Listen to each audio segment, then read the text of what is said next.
Don't you have to work today? I don't have to go for a few minutes yet. Oh. I'll grab some cereal and a cup of coffee with you. You know what?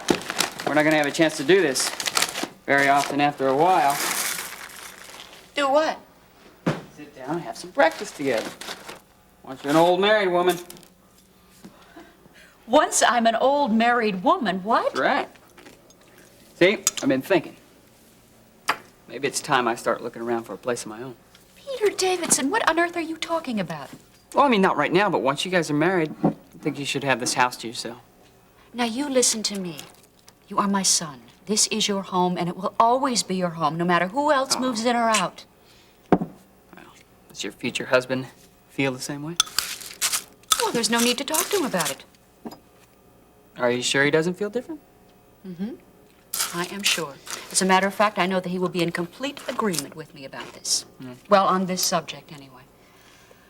Peter, I just want you to know that I'm very proud of you, and I'm grateful. For what? For the way you've reacted to the news about Dave and me. Your happiness is the most important thing to me. You know that. That's no surprise. Besides, any differences that I had with him are over. I know, but I still think it shows a maturity. An unselfishness, maybe, that not all children show when one of their parents decides to marry again. I know Lori feels the same way. Hey, it wasn't Lori I was talking about. It's Stacy. Stacy? She is violently opposed to Dave marrying me. In fact, I think she's even opposed to him going out with me anymore. Oh, Mom.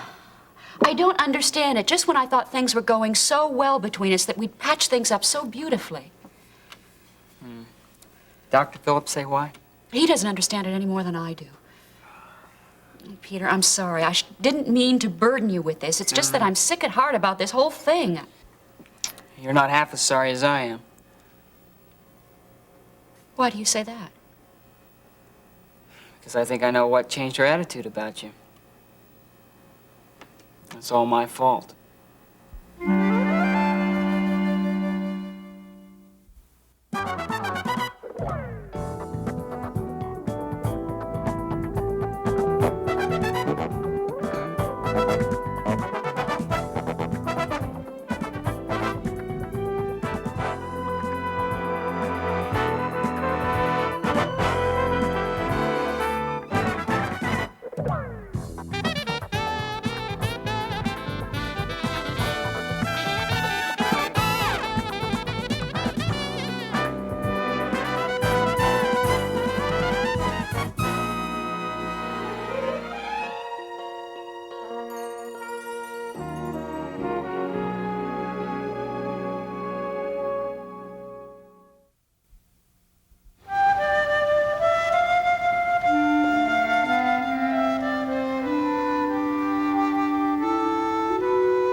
Dr. Phillips, you want to see what I've got here? What? Ta-da! Lucille! It's okay, you can pretend you don't know me. Nonsense. You look terrific. Really terrific. And as a doctor, I'm sure you want to take a closer look, don't you, Dr. Phillips? Well, Well, go ahead. Look all you want to. Doctor said it would take about 2 weeks for the swelling to go down on my face and maybe 2 months or more for my nose. Well, you two excuse me, I have some work over here I'd like to do. you had the full facelift? The works, including the nose job. Well, you know, beyond the swelling, I can't even see the scars. Lucille, you're gonna look marvelous. Future tense, I agree. But in the meantime, these kind of keep me hopeful. They're the before shots of my mug. Well, beyond these, whoever your surgeon was, he's to be commended. He did a marvelous job. Well, why don't you tell him that the next time you see him? You mean this was done here locally? By somebody I know? Dr. Graham? Dr. Brian Graham at the Bedford Institute? Do you remember that conversation we had about a week ago about Stacy? That's when it all began. See, I made a comment about Gil, and you assumed that it was about Russ. When you told me about her deep feelings for him, hey, I was taken completely by surprise. It was the first I'd heard of it. And so Stacy thinks, oh, Peter. She specifically asked me not to tell her feelings to anyone, and I did. You did because I made you think it was no longer a secret. See, if I'd have kept it to myself, then everything would have been okay, but I didn't. You told somebody else? Oh, yeah. Gil. Oh, Peter. Mom, my intentions were good. See, I knew that Russ didn't feel the same way about Stacy. I know how Gil is just crazy for her. So when he asked me how his chances were, I said, hang in there. She's got a thing for Russ, but hang in there. Unfortunately, I forgot how impatient he is with Stacy. He got angry? Oh, yeah. You kidding? He charged right over there to Russ. Oh, no. Well, I guess things got pretty tense for a while until Russ was able to convince him that the feelings were one-sided. And Stacy somehow heard about all this. Yeah. Mr. Weaver. Russ. Well, why? I don't understand. Once he realized that everything that was going on here, he felt obligated, I guess, to straighten out the whole thing with her so she wouldn't go on with these expectations that he couldn't meet. Oh, Peter, this is so humiliating for her. You know, though, I kind of admire Russ. Took some courage. And it probably spared her a lot of pain in the long run. But in the meantime, she holds me responsible. Of course. I can't say that I blame her. Mom, it's not your fault. If anybody's to blame here, it's me. I'm sorry. Oh, Peter, I know you are. And I do appreciate that, believe me. But the person I'm really concerned about here is Stacy. She must have so much rage and anger against me that it just makes me have to ask myself, is that ever going to change?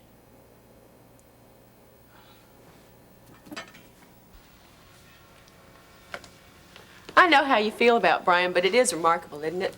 Yes, it is. He did a wonderful job. Well, he's an exceptional surgeon. Guess I have come down on him rather heavily at times, upon occasions, haven't I? Oh, on a certain occasion I can remember when you two had a confrontation right back there in that office. Got me so upset I canceled my surgery. If it hadn't been for Ben Martin, I wouldn't Ben, have... what did he have to do with it? Well, I guess Brian told him you were trying to sabotage his practice. So Ben came in and talked to me and convinced me that my desire to have a facelift was perfectly legitimate and that Dr. Graham was perfectly capable of doing it for me. So I changed my mind, and I'm glad I did. Well, I will be as soon as it's all healed up. Well, I obviously owe all three of you an apology. I'm sorry, Lucy. Oh, okay. I probably don't have any business saying this, and... Go ahead, say it. Well, it's about Dr. Martin leaving us and going to the Bedford. I own told you. Yeah, but it certainly didn't come as any big surprise. I guess it was obvious for some time, wasn't it? Yeah?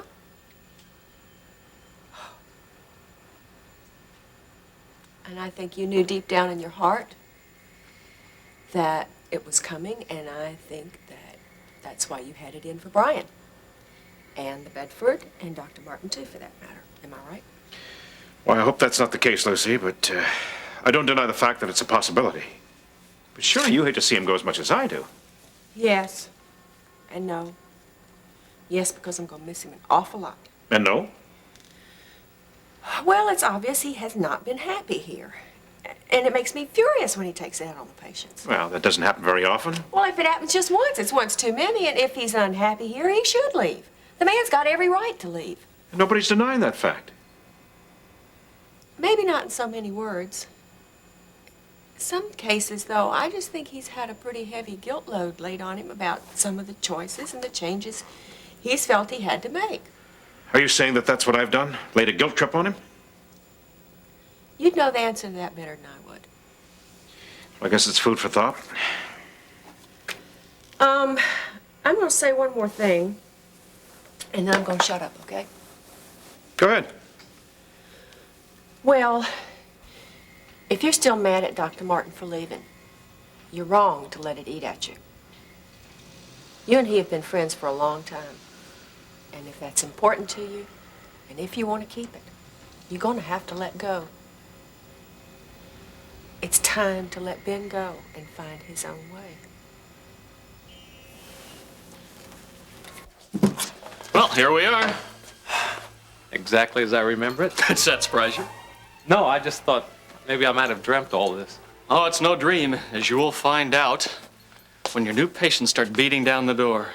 Which I trust will be soon. I'm really anxious to get to work. All in good time, old buddy, but let's not rush this. We've got some more important things to tackle this morning, Such as?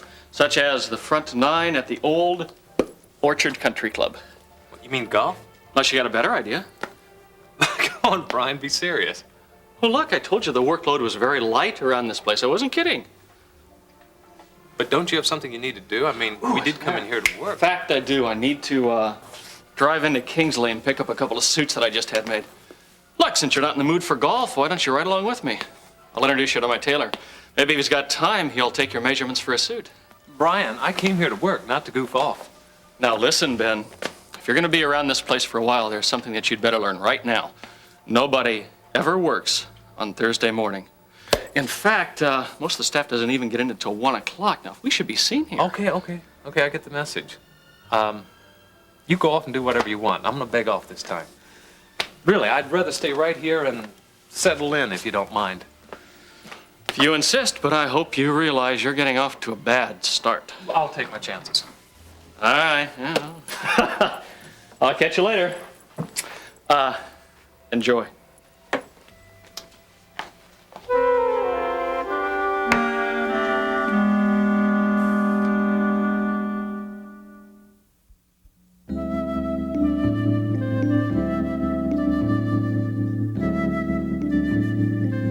The Domi philosophy holds that man's intellect must be in control of his sensory life. The dominion of man's intellect, yes, of course. I know it sounds so easy in theory. In practice, however, well, I think the best way to demonstrate is by doing. So let us continue. Before we do, it's warm in here. Could I please have a drink of water? Mrs. Randolph, I don't believe I have your full attention. Oh, I'm sorry. Oh, please go on. All right. Now, I want you to sit forward in your chair. Come forward, right to the very edge, keeping your back absolutely straight. Yes, that's better. Well, this isn't very comfortable. Neither was your self-indulgent lifestyle before you came to Domi. Now, holding that position, don't move that back. I want you to keep your eyes forward and look, just look at this glass of water. Look at it, feel it, taste it in your mind. Just concentrate. Concentrate on the water in that glass. Don't think about anything else. Don't look at anything else but the water in that glass.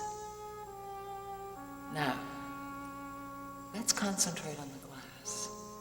Picture yourself reaching over and picking it up. How does it feel? It's hard, isn't it?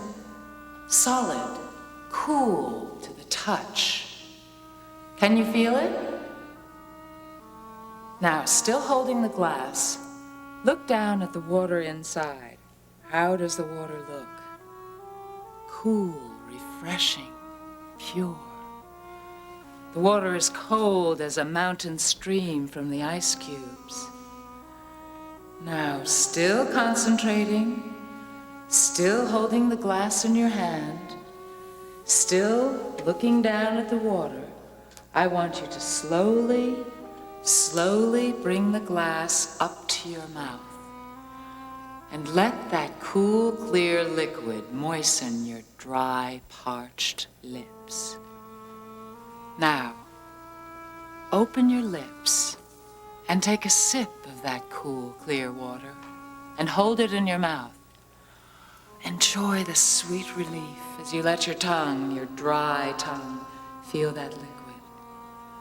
And then the back of your mouth and your throat. Savor it fully before you slowly, slowly swallow it.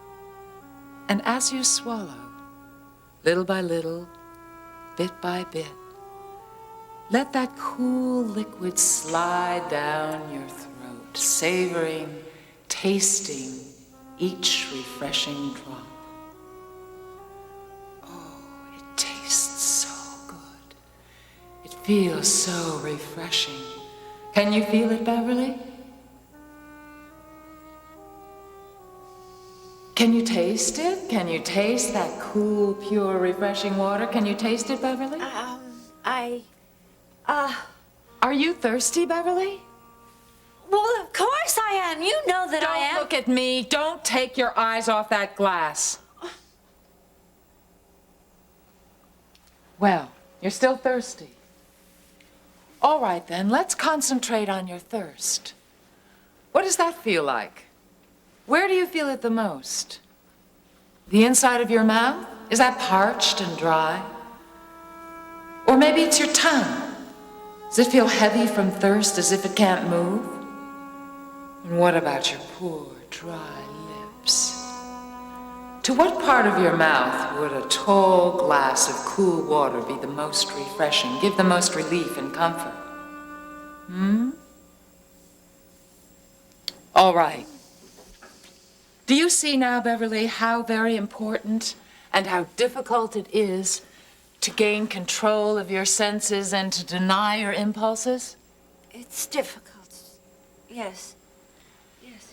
You still have very, very much to learn before you can teach your body what it needs rather than it dictating to you what it needs. You can see that now, can't you? I can see that. Now, may I please have a drink of water? Go ahead. Drink the water if you really must.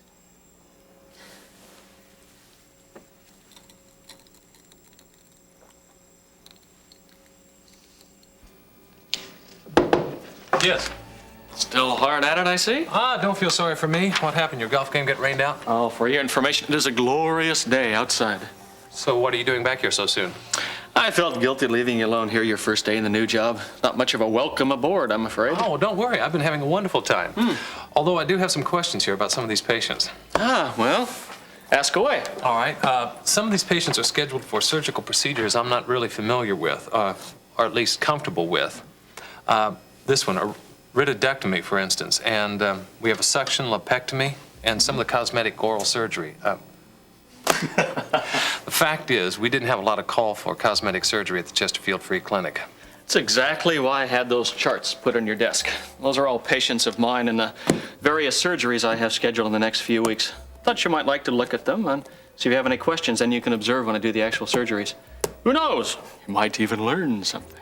Well, great, great. I appreciate the opportunity. But in the meantime, I have something for you. What's this? Your very first honest-to-goodness patient. Really? Really? Well, that was quick work. Actually, she was my patient originally, but her case falls more into your line, so I'm passing her on to you. Alice Sheridan, Caucasian female, age 44, complaint, minor abdominal discomfort. Did you see her? Did you examine this woman? Poked, prodded, run a battery of casts. I've done the whole number. So what's your opinion? I don't see a diagnosis anywhere here. And you won't, because I don't want it on the chart. But after you've seen her, the diagnosis is obvious. It's her husband. Her husband? Mm-hmm. He's having an affair. So? So she just found out about it and immediately developed abdominal pains, which are obviously psychosomatic. Well, it wouldn't be the first time the human body created physical symptoms to mask a psychological trauma the mind was trying to erase. Yeah, this one is a piece of cake. I save the really tough ones for myself. Well, what are you suggesting, that I just confront her with the truth? Good Lord, no, she wouldn't believe you anyway. What are you suggesting, then? Well, I suggest a cholecystectomy. Remove her gallbladder? Ben, I have talked to this woman. She is absolutely convinced that her pain is due to a gallbladder problem. So I want you to schedule her for a cholecystectomy. I'm afraid I made a mistake. I underestimated your desire for what Domi can give you. Your determination to become in touch with your deeper self. That's not so. I want to. I really do. I never pretended that this would be easy or painless, did I, Beverly? No, Dr. Fazan, and I'm thankful. But you've got to let me continue, no matter what it takes, because I already feel the changes in my life. I feel stronger, more in control. more self-confident. I didn't see very much evidence of that today, Mrs. Randolph. I know that I failed the test today, but I'll take it more seriously. I'll try harder. I will really apply myself. The little tests of character I gave you today will eventually lead you to being in contact with that deeper self. And after all, that is what goal we are after, isn't it? To push aside the borders of space and time and to find that inner sanctum that dwells within each and every one of us. That little private place, all your own, where no one else can tell you what to do or anything about you that is not of your own choosing. And that's really what we're aiming for, isn't it? Yes, yes, that is exactly what I need. I want to help you, Beverly. That is what I'm here for. That's my mission, my purpose. To be a guide to those chosen few who have the courage to take this path. And yes, despite what happened today, I still think you have that courage. And I'm willing to give you a second chance. So, we will try one more time. You won't regret it. I promise.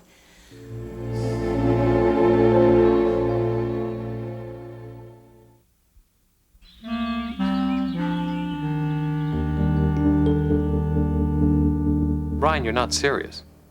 If what you're saying is true, this woman needs psychotherapy. Ben, the mind does some crazy things. If it can cause that pain, it can also take it away. And since she's convinced that the surgery will work, chances are it will. But that's no reason to perform unnecessary surgery. Look, let's just drop it for now. I don't want to upset you. Believe me, I am not pushing for the surgery. She is. I just feel that I have a moral obligation to cater to my patient's needs. Try to remember that, will you? Make things a lot easier on both of us.